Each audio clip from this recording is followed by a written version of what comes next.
Енді жоба шынында бірінші мәрте емес, үшінші мәрте өтіп жатыр. Шынында да ергедегі үшке дейін дейді ғой.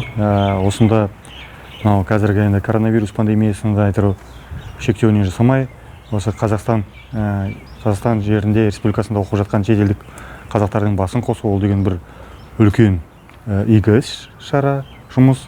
Және тек қана жай басын қосу емес, сонымен қатар қасиетті Түркістан, Шырайлы, Шымкент өңірлеріне оларды алып келіп, сол өңірлердің толық кеше ғана өзіміз көрген Ибрахим ата, Қарашаш ана Сайрамдағы және Мөртөбе дейді, немесе Мәртөбе дейді, сол жерде болған. Сосын Дендросаябақ, Асанбай Асқаров атындағы өздеріңіз көрген бүгінгі мына жерде бағана ғана жүрген Отырар мемлекеттік музей қорығы және Отырар қаласының археологиялық қазбалық жұмыстары жасалып жатқан Асық Аспан астындағы музейі және мына жердегі қасіретті Әзірет Сұлтан кесенесі, оның барлығы менің ойымша бүкіл жаңағындай жүрегі қазақ деп соғатын адамға, ер бала болсын, қыз бала болсын, барлығына үлкен бір рух береді деп.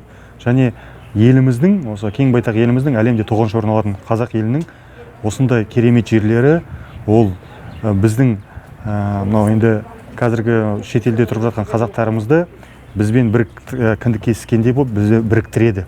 Яғни мына жерде қай жақтан алсақ та, қай жерден алсақ та, олар өзінің туған жері, туған елі, алтын бесігі осы қазақ жері екенін ұмытпайтындай қылып, осы жаңағындай киелі Қазақстан жобасының бір бөлігі соған арналып отыр.